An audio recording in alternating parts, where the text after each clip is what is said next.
Watch this video if you have complaints with your life. Reason ये है, comfortable जो लोग हैं प्लीज ना देखें. छोटे और कमजोर दिल वालों के लिए मैं बात ही नहीं करता हूं. See, generally now youngsters, youth or anybody in this country, especially Bharat में बड़ी शिकायतें आई हैं कि यार हमें ये नहीं मिल रहा, वो नहीं मिल रहा, हमारे पास कंफर्टेबल लाइफ नहीं है. What do you know about the problems? The guys, those who face the highest trouble and the biggest problems of this country, the least paid by the government, but has the biggest pride to be called the soldiers of this country and soldiers of Indian armed forces. मैं उन सिपाहियों की बात कर रहा हूं. Example, जब ये वीडियो देख रहे हो ना, तब हजारों लोग वहां सियाचिन ग्लेशियर में, शायद आधों को तो नक्शा भी नहीं पता होगा, सैन फ्रांसिस्को ऐसा बता देते हैं मैप पे आजकल बच्चे. You can not live without the chatting or WhatsApp or Facebook messaging or texting for half an hour or 1 hour. मैं उन सिपाहियों की बात कर रहा हूं जो ग्लेशियर में रहते हैं. 8G, 10G, 4G, 8G सब इधर चलता है दोस्त. वहां कोई जी नहीं होता है. वहां पर सिर्फ गालियां सुनाई देती हैं उस साइड से, और यहां से खड़े होके भारत माता के लिए खड़े हुए. Remember one thing, they are not there.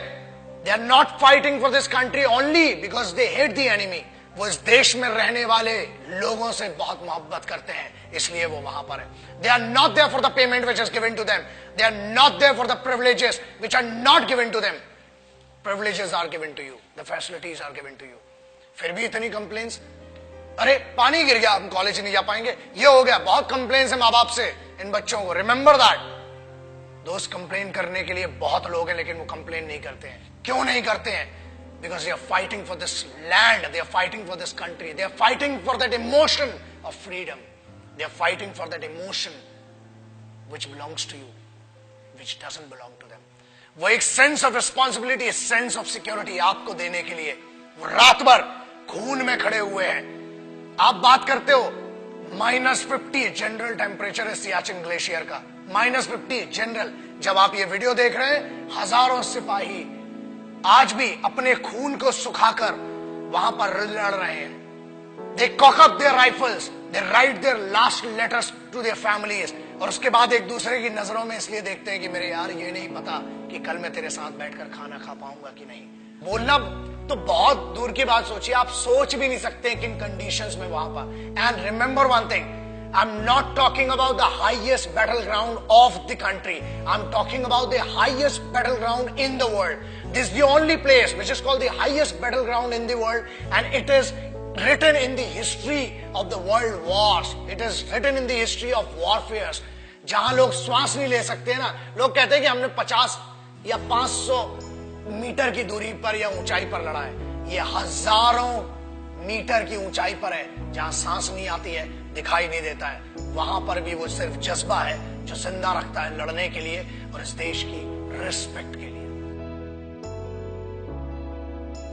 किसी बेवकूफ गद्दार ने भी बीच में कुछ कहा था कि Indian army is rapist in Jammu and Kashmir. अरे बेवकूफ, फौज रेप करती है ना तो हथियारों से करती है, और होल होके तुम्हारा रेप निकलेगा.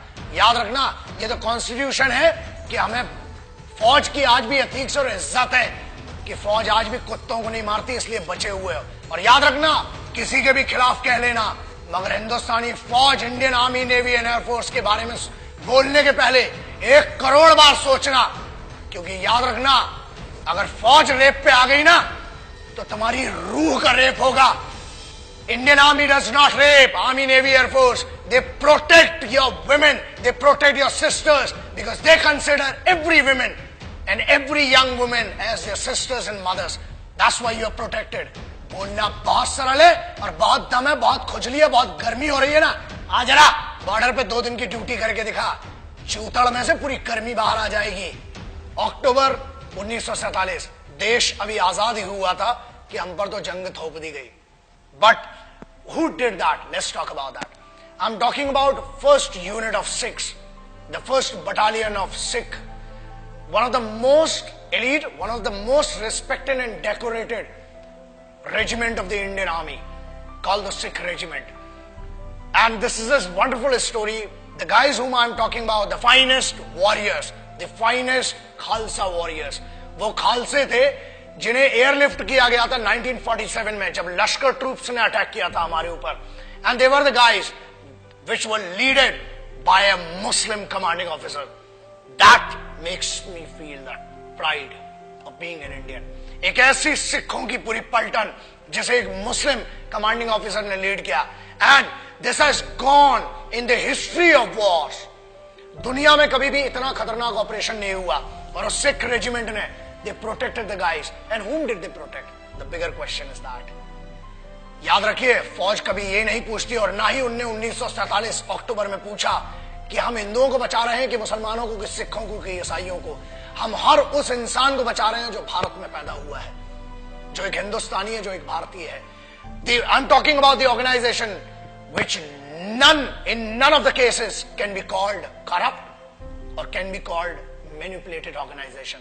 The most pious and the most respectful organization of this country, the institution of this country, is called the Indian Armed Forces. So that's why I always say respect our forces, because they are the actual protectors and actual sons of this country. Jai Hind, Vande Mataram.